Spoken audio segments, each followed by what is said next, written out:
அனைவருக்கும் அன்பின் வணக்கம். கதை கதையாம் குழுவிலிருந்து பூங்கொடி பாலமுருகன். இன்று கேட்கக்கூடிய எழுத்தாளர் கல்கி அவர்களுடைய சிறுகதை பித்தளை ஒட்டியானம். இது எதை பற்றியான கதை அப்படின்னா,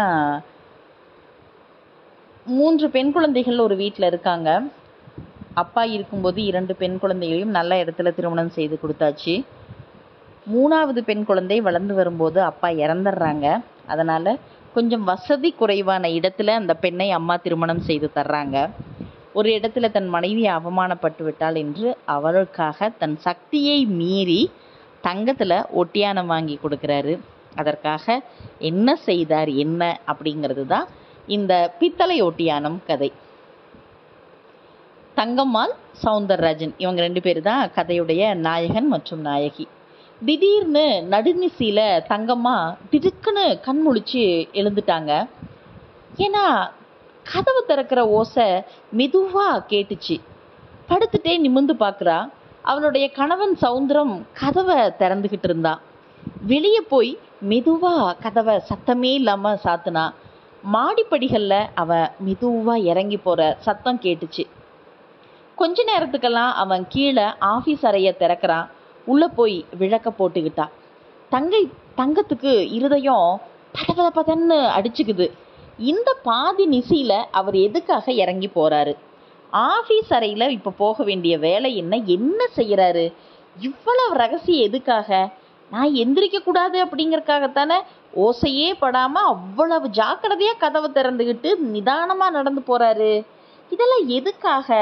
தங்கிட்டிருந்து எதை மறைக்கிறதுக்காக இவர் முயற்சி பண்ணுறாரு? இந்த 5-6 நாளாகவே ஒரு மாதிரியாக தான் இருக்காரு.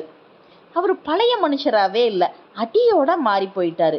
எப்பயும் சிரிப்பும் விளையாட்டுமா இருக்கிற அவரோட முகத்தில் 5-6 நாளாக மலர்ச்சியே இல்லை, சுய ஞாபகமே இல்லை. என்ன சாப்பிட்றோம், என்ன பேசுகிறோம் அப்படிங்கிறது கூட அவருக்கு நினப்பில்லை. ராத்திரியில் சரியாக தூங்கிறது கூட இல்லை. புரண்டு படுக்கிறாரு, பெதட்டுறாரு. தூங்கும்போது அவருடைய உடம்பு திடீர்னு நடுங்குது. கேட்டால் சொல்லவே மாட்டேங்கிறாரு. ஒன்றுமே இல்லை அப்படின்னு சாதிக்கிறாரு. இல்லை, இது பொய் நல்லா தெரியும் எனக்கு. எதுவுமே இல்லைன்னா எதுக்காக இவ்வளோ கவலைப்படணும், இவ்வளவு குழப்பம், இவ்வளவு மெய்மறதி? என்னமோ சமாச்சாரம் இருக்குது, சந்தேகமே இல்லை. அது என்னவா இருக்கும்? திடீர்னு தங்கத்துக்கு போன மாதம் பார்த்த ஒரு தமிழ் திரைப்படம் ஞாபகத்துக்கு வந்துச்சு. அதில் கதாநாயகன் ஒரு தாசியோட மோக வலையில் வீழ்ந்துடுறாரு. அதுக்கப்புறம் அவனோட உட பாவனையில எல்லாம் மாறுதல் வருது. அடிக்கடி இப்படித்தான் மெய்மறதி உண்டாக்குது. மனைவி கிட்ட ஒண்ணுமில்லைன்னு சொல்லிக்கிட்டு இருக்கா. அந்த படம் ஞாபகம் வந்த உடனே தங்கத்துக்கு திடுக்குங்குது. அப்படி ஏதாவது இருக்குமோ அப்படின்னு ஒரு நிமிஷம் நினைச்ச உடனேயே அவளுக்கு உயிரே போற மாதிரி இருந்துச்சு. சி ஒரு நாள் அப்படியெல்லாம் இருக்காது. 10 நாளைக்கு முன்னாடி தானே அவர் என்கிட்ட வச்சிருக்கிற அந்த அளவில்லாத அன்பை ருசுப்படுத்தினாரு. தங்க ஒட்டியானம் போட்டுக்க எனக்கு என்ன யோகிதை இருக்கு? இத்தனை நாளும் எனக்கு தெரியாம பணம் சேர்த்து வச்சிருந்து பிறந்த நாள் பரிசா கொடுத்தாரே, அவர் எனக்காக ஒரு நாள் கூட துரோகம் செய்ய மாட்டாரு அப்படின்னு தீர்மானம் முடிவுக்கு வர்றா. அப்போ வேற என்னதான் இருக்கும்? அப்ப ஆபீஸ் அறையில என்னதான் செய்யறாரு அப்படின்னு பார்க்கணும்னு ஒரு ஆவல் அவளுக்கு உண்டாச்சு. எப்படியும் இன்னைக்கு ராத்திரி அந்த உண்மையை தெரிஞ்சே ஆகணும்.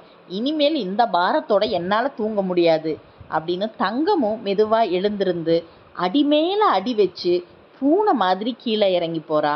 ஜன்னல் வழியா ஆஃபீஸ் அறைக்குள்ள பார்க்குறா.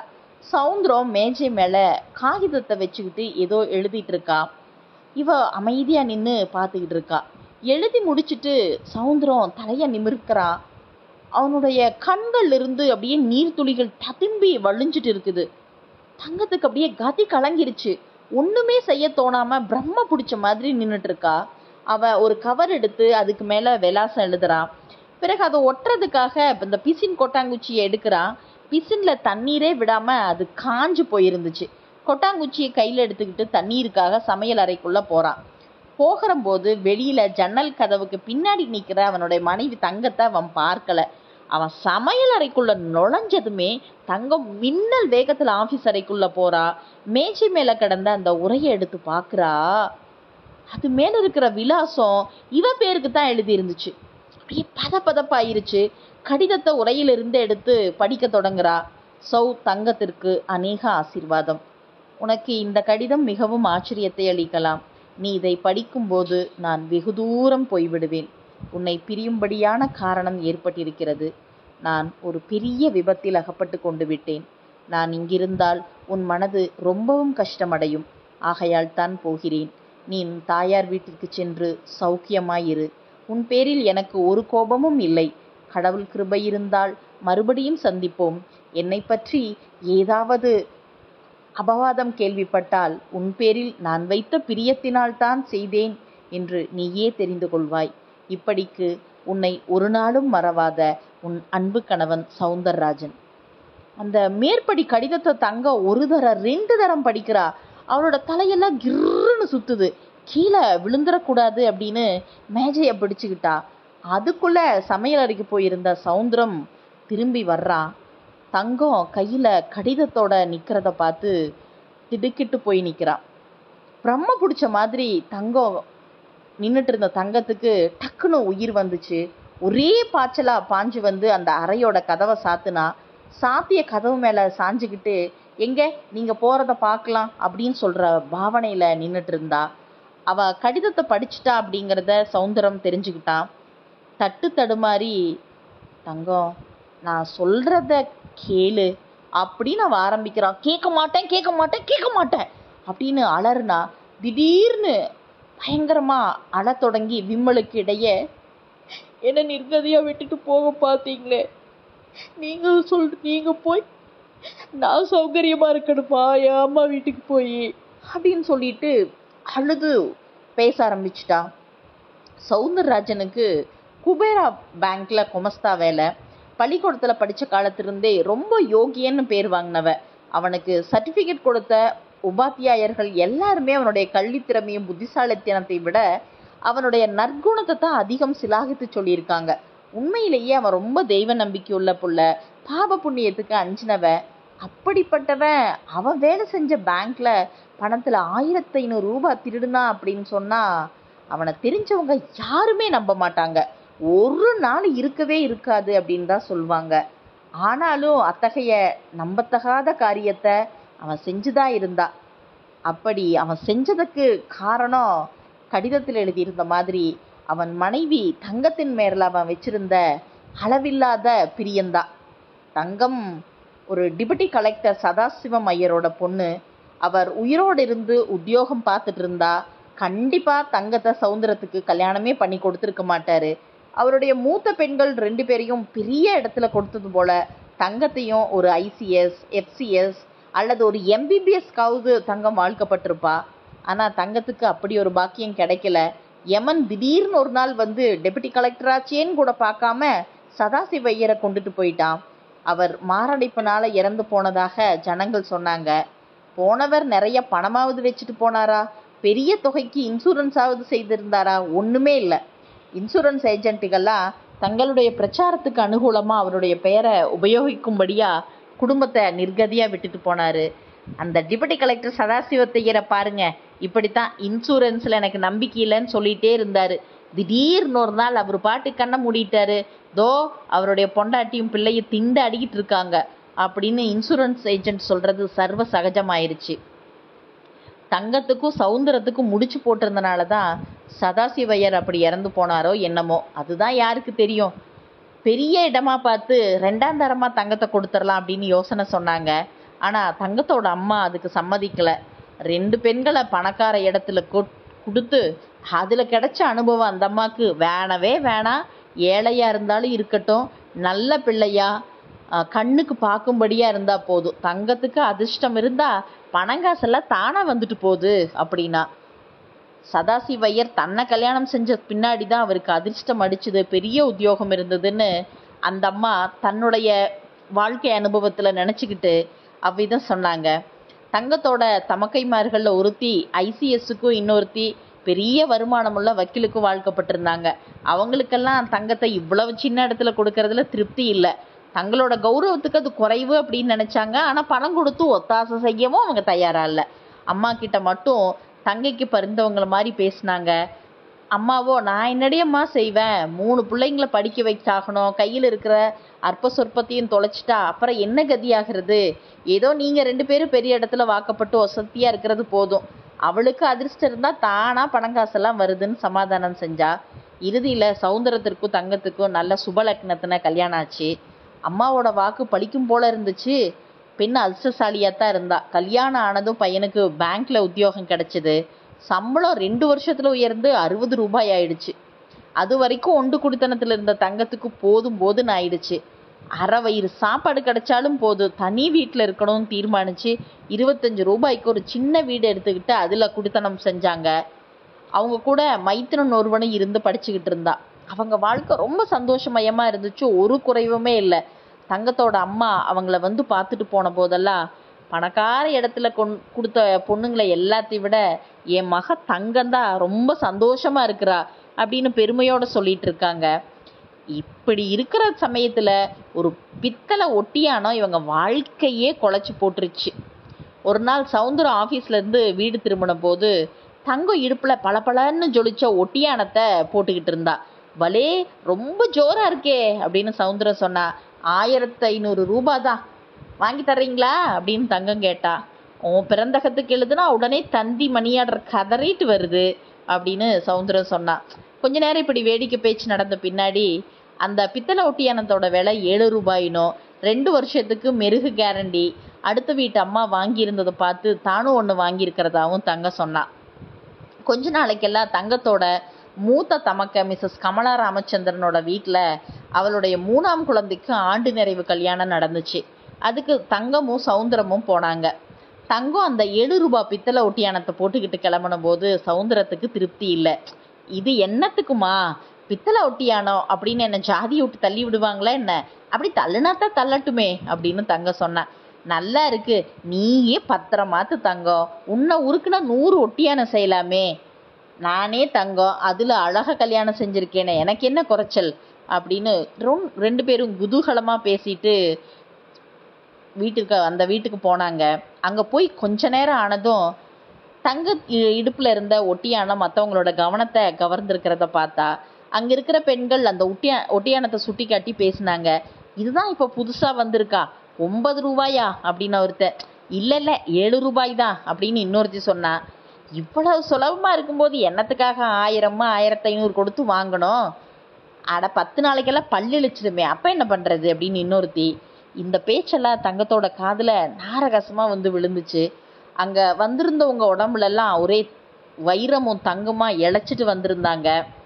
அதை பார்த்து ஒரு 10 லட்சம் பேராவது தற்கொலை செய்யறதுக்கு போதுமான வைரம் அவங்க கிட்ட இருந்துச்சு. பாவம், இவங்களுக்கு மத்தியில் பித்தளை ஒட்டியானம் போட்டுக்கிட்டு வந்த தங்கம் அவமானத்தினால மனங்குன்றி நின்னா. கொஞ்சம் கூட அவளுக்கு உற்சாகம் ஏற்படலை. எப்படா வீட்டுக்கு கிளம்ப போகிறோன்னு தவிச்சுக்கிட்டு இருந்தா. கடைசியில் வீட்டுக்கு கிளம்புற நேரம் வந்து வாசலில் இருக்கிற குதிரை வண்டியில் அவள் ஏற தயாராக இருந்தபோது கையில் பட்சண பொட்டணத்தோட அவள் தமக்க வந்தா.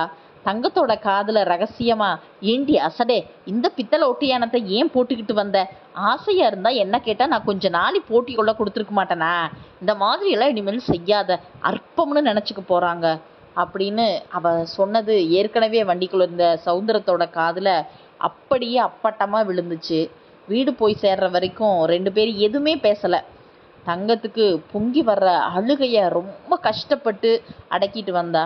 வண்டியிலிருந்து இறங்கி வீட்டுக்குள்ள போனாலோ இல்லையோ ஒட்டியானத்தை கலட்டி தூக்கி எரிஞ்சிட்டு விசிச்சு அழ ஆரம்பிச்சிட்டா.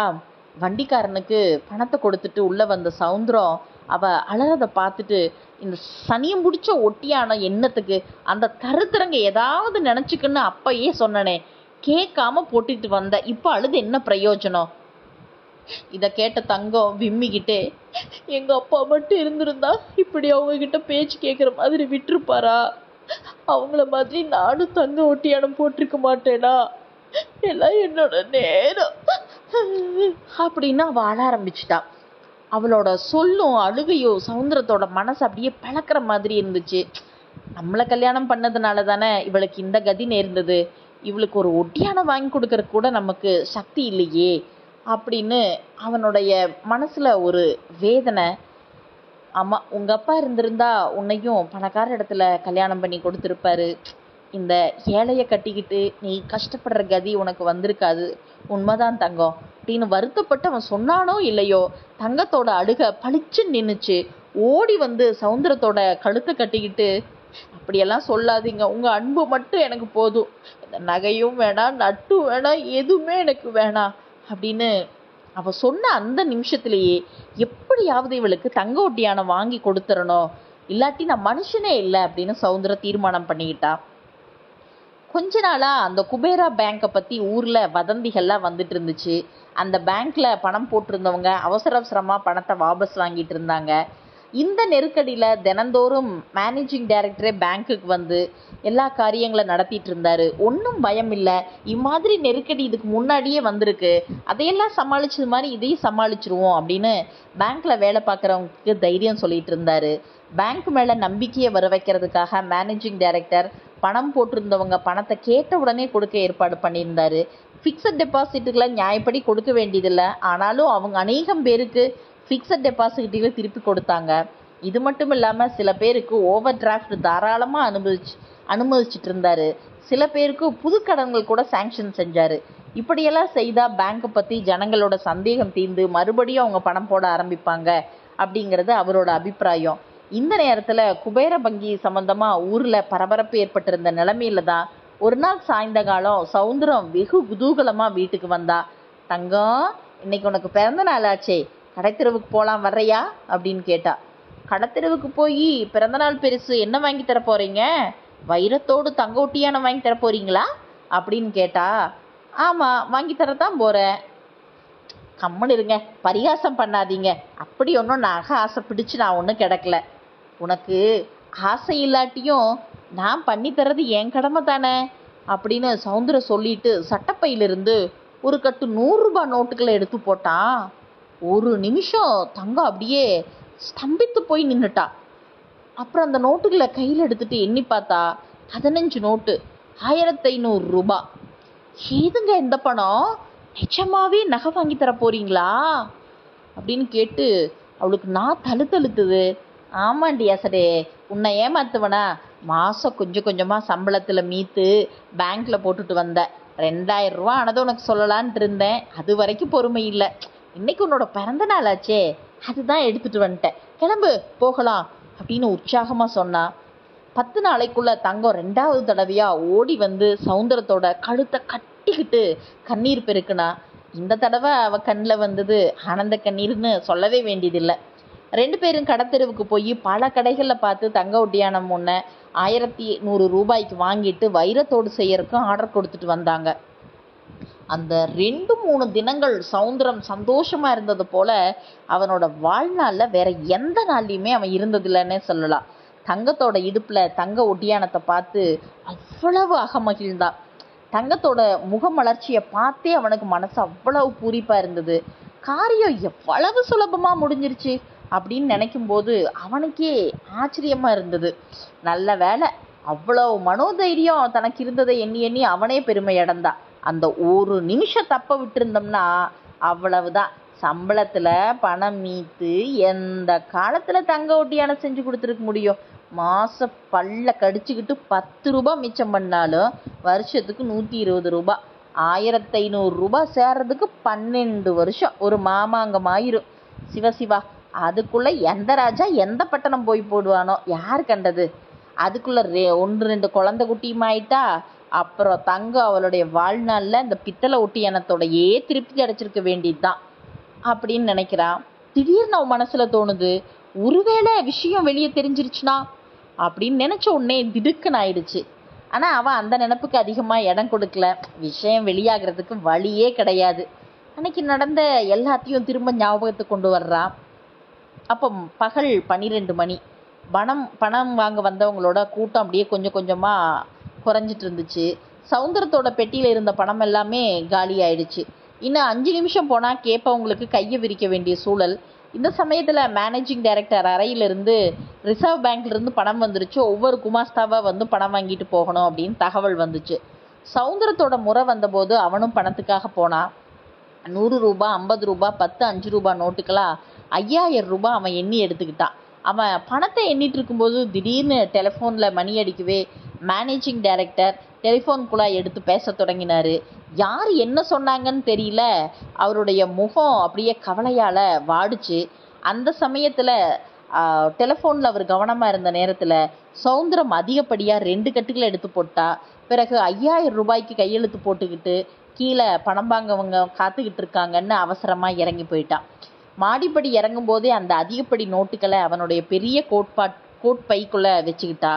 கோட்டு பை பெருசாக இருக்கிறது சில நேரத்தில் எவ்வளோ சௌகரியமாக இருக்குது அப்படின்னு நினச்சிட்டான். அன்னைக்கு சாயந்தரம் அந்த பேங்க் சாத்துற நேரத்தில் வரைக்கும் சௌந்தரத்துக்கு மனசு திக்கு திக்கு திக்குன்னு அடிச்சுக்கிட்டே இருந்தது.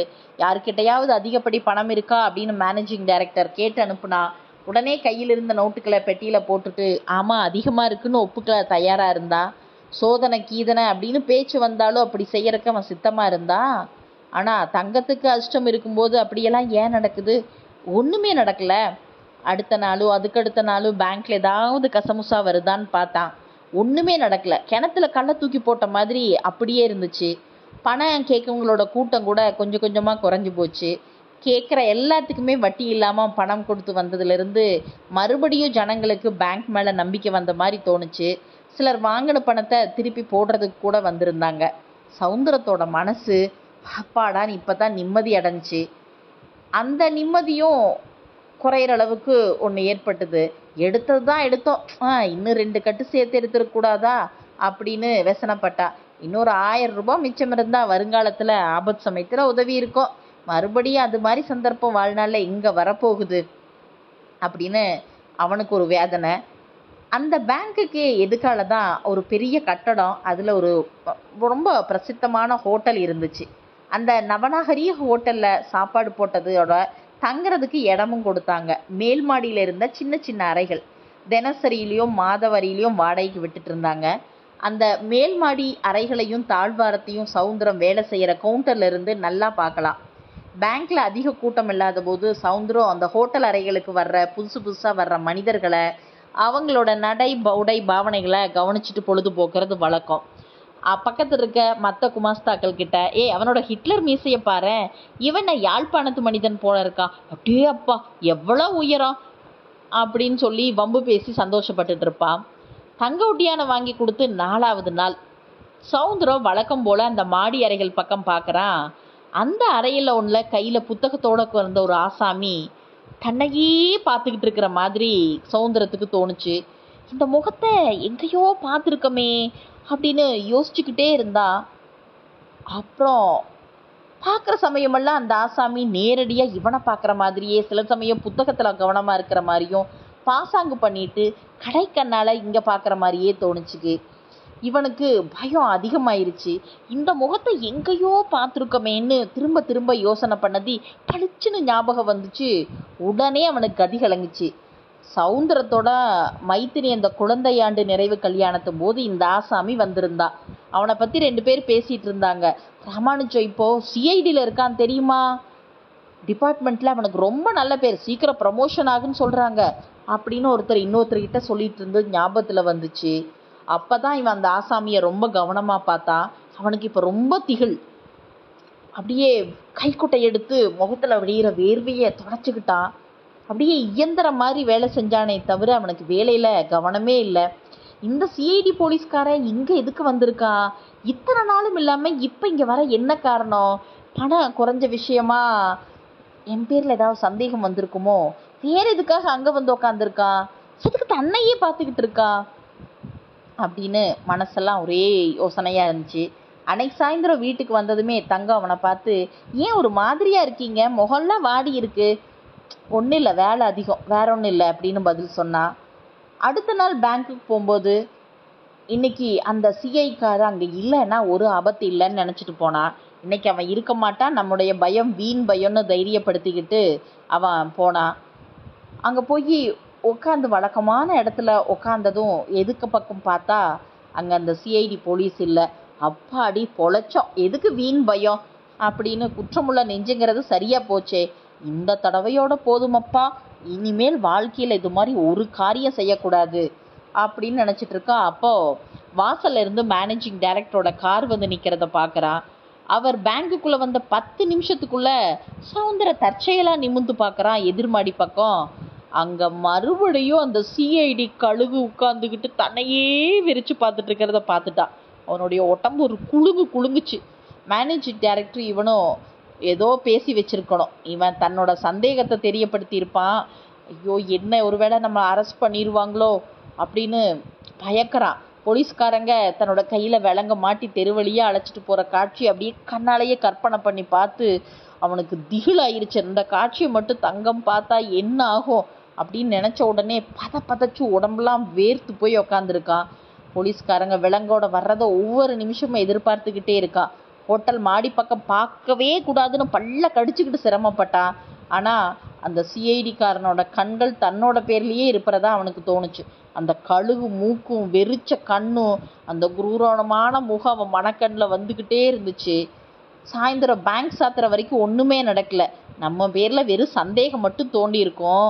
எது ருசு கிடச்சிருக்காரு, அதனால தான் அரெஸ்ட் வாரண்ட் எடுக்கலன்னு இவனா நினச்சிக்கிட்டான். அவங்களுக்கு என்ன ருசு கிடச்சிருக்கு? ஒருவேளை தங்க ஒட்டியான வாங்கின செய்தி தெரிஞ்சு வந்திருக்குமோ? அடுத்த நாள் சவுந்தரம் மனைவியை பார்த்து சாதாரணமாக கேட்குற மாதிரி, ஆமாம், ஒட்டியானம் வாங்கின சமாச்சாரம் அடுத்த வீடு பக்கத்து வீடு எல்லாம் தெரிஞ்சிருக்குமே, அப்படித்தானே?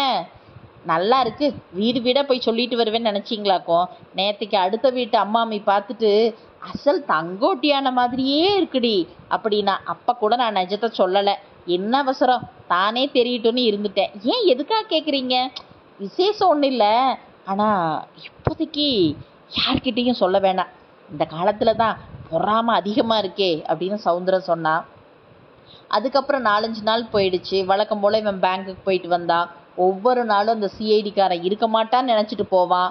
ஆனால் அந்த கழுகு மூஞ்சி பார்த்த உடனே ஏமாற்றமாயிரும். தினம் அவனோட பீதியும் பதப்பதப்பும் அதிகமாயிட்டே இருந்துச்சு.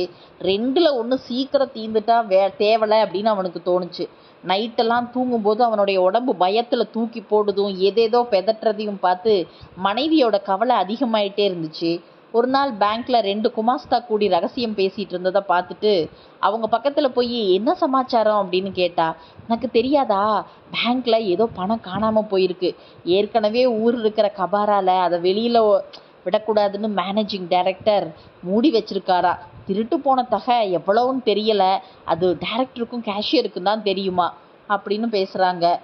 ஐயோயோ, எப்படி என்ன இதுக்கு முன்னாடி நடந்த கேஸ்லலாம் எப்படி திருடுனாங்க, மாட்டிக்கிட்டாங்க, இதைத்தான் அவங்க பேசினாங்க. அந்த குற்றவாளிகளுக்கு கிடைச்ச தண்டனை இதெல்லாம் கேட்கும்போது இவனுக்கு சப்த நாடி ஒடுங்கி போச்சு. ஒருவேளை நாமளே அப்ரூவராக ஆயிட்டா என்னாகும், நம்மளை மன்னிச்சிருவாங்களோ அப்படின்னு நினச்சி பார்க்குறா. அப்படியே குற்றத்தை ஒப்புக்கிட்டாலோ தங்கத்துக்கிட்ட சொல்லணுமே, அவகிட்ட எப்படி இந்த வெக்க கேட்ட சொல்கிறது? அதை விட பேசாமல் செத்து போயிடலாம். தற்கொலை செய்யறதுக்கு எல்லா வழிகளை பற்றி அவன் மனசு யோசிக்குது. இதுக்காக இந்த பைத்தியக்கார எண்ணம்? வெறும் சந்தேகத்தோட பேரில் சிறைக்கு போகுமா? தடையும் இருந்தால் தானே நடவடிக்கை எடுக்க முடியும். தடையும் என்ன இருக்குது? தங்க வாயை மூடிட்டு இருக்கிற வரைக்கும் யார் என்ன செய்ய முடியும்னு நினைக்கிறான். நகைக்கடையில் ஒட்டியானம் வாங்கினது வைரத்தோடுக்கு ஆர்டர் கொடுத்துருக்கிறது அவனுக்கு ஞாபகம் வந்துச்சு. ஆர்டர் புத்தகத்தில் கையெழுத்து வேற போட்டிருக்குமே, ஒருவேளை அங்கே போய் விசாரிச்சிருப்பாங்களோ? ஒருவேளை இந்த வழியில் விஷயம் வெளியாச்சுன்னா எப்படி எனக்கு இவ்வளோ பணம் கிடச்சிது அப்படின்னு அதே யோசனையிலேயே இருக்கா. அன்னைக்கு சாயந்தரம் வீட்டுக்கு போகாமல் நேராக கடைத்தெருவுக்கு போய் வைரத்தோடு தயாராகிருச்சா அப்படின்னு கேட்டுட்டு யாராவது தன்னை பற்றி விசாரிச்சாங்களான்னு தெரிஞ்சுட்டு வரலாம் அப்படின்னு ஒட்டியானம் வாங்கின கடையை நோக்கி போகிறான். கடைக்கு கொஞ்சம் தூரத்தில் அவன் போயிட்டு இருக்கும்போது அந்த கடைவாசலில் மேனேஜிங் டைரக்டர் சசஸ்கர நாமத்தோட மோட்டார் வண்டி நிற்கிறத பார்த்து திடுக்குன்னு ஆயிருச்சு. அங்கே ஒரு சந்தில் ஒதுங்கி நின்னா. கொஞ்ச நேரத்துக்கெல்லாம் வண்டி சாலையோட போயிருச்சு. அதுக்குள்ளே சசஸ்கர நாம இருந்தார். நம்ம பற்றி தான் விசாரிக்க வந்திருக்கிறாரு, நிச்சயமாக தெரிஞ்சு போச்சு அப்படின்னு பயத்தில் நெஞ்சு திக்குன்னு அடிச்சுக்குது. கடைக்கு போகலாமா வேணாமான்னு ஒரு கணம் யோசிக்கிறான். போய்தான் பார்ப்போன்னு துணிஞ்சு போகிறான். கடைவாசலில் போனதையும் மறுபடி ஒரு கணம் தயங்கி நிற்கிறான். அவனுடைய மனசெல்லாம் அப்படியே ரொம்ப வேகமாக அடிக்க ஆரம்பிச்சிருச்சு. ஏன்னா அங்கே கடை முதலாளிக்கு பக்கத்தில் அந்த சிஐடி கழுகு உட்காந்துட்டு அவரு கூட ஏதோ பேசிகிட்டு இருந்துச்சு. கடைக்குள்ளே நுழையாமலேயே சவுந்தரம் வேகமாக வீட்டுக்கு திரும்பிட்டா. வீட்டுக்கு எப்படி வந்து சேர்ந்தான்னு அவனுக்கே தெரியாது. ஓ, நம்ம செஞ்ச காரியம் தெரிஞ்சு போச்சு, சந்தேகமே இல்லை. எப்படி நாளைக்கு கைது பண்ணிடுவாங்க. அந்த அவமானத்தை எல்லாம் சகிச்சுக்க முடியாது. தங்க என்ன நினைப்பா, அவளோட அக்காங்கெல்லாம் நம்மளை பற்றி என்ன நினைப்பாங்க, ஏழைக்கு கொடுத்த என்னோட கடைசி பெண்ணு தான் சந்தோஷமா இருக்கா அப்படின்னு மாமியார் சந்தோஷப்பட்டுட்டு இருக்காங்களே, அவங்க என்ன நினைப்பாங்க, செத்து போயிடலாமா, ஓடி போயிடலாமா, உயிரை விடுறதுக்கு என்ன வழி அப்படின்னு இவன் மனசு யோசிச்சுட்டு அப்படியே இருக்குது.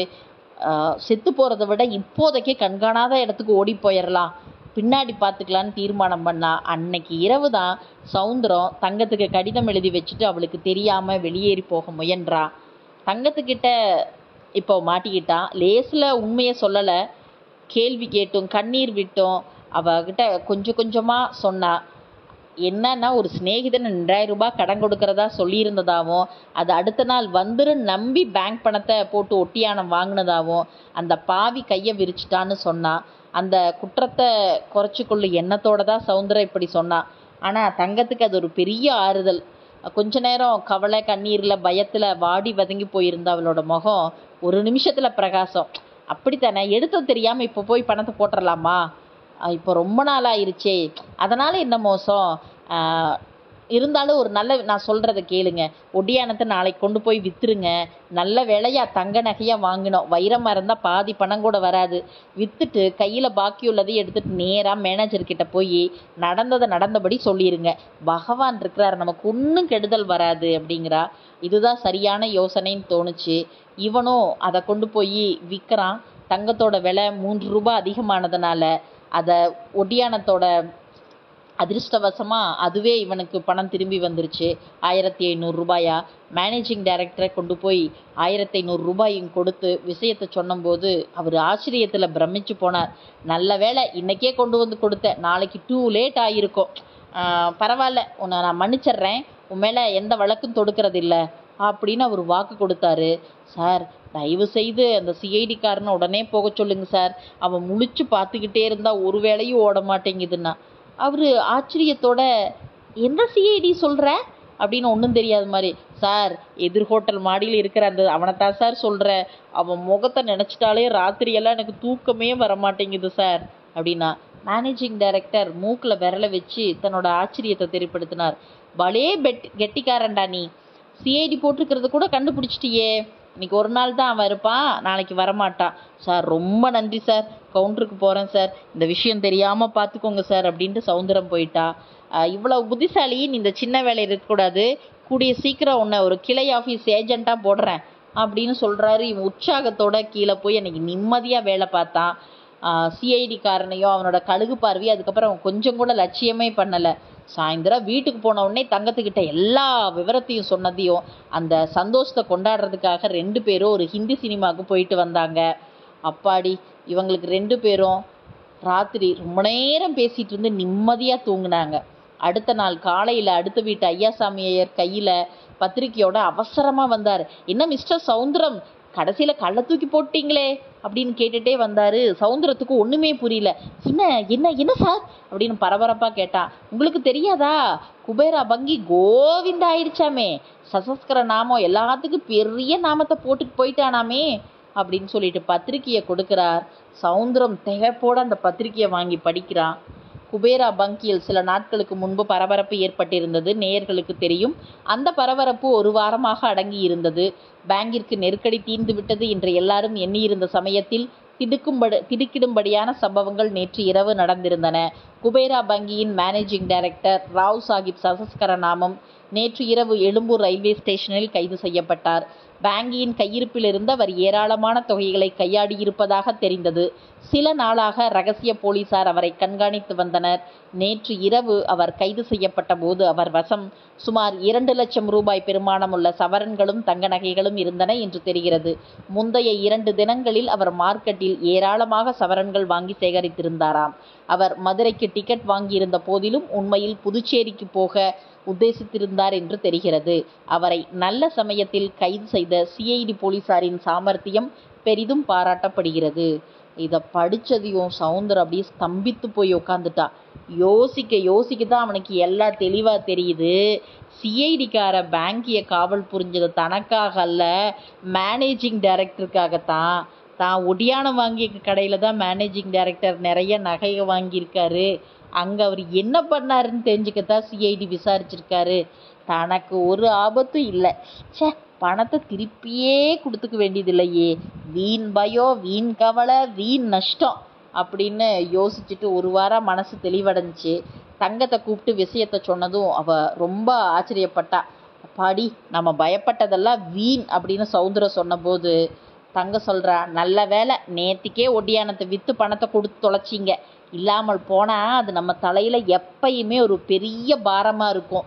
வேணாம், அடுத்தவங்களோட காசே நமக்கு வேணாங்க, உழைச்சி வாங்குறதுல போதும் அப்படிங்கிறா.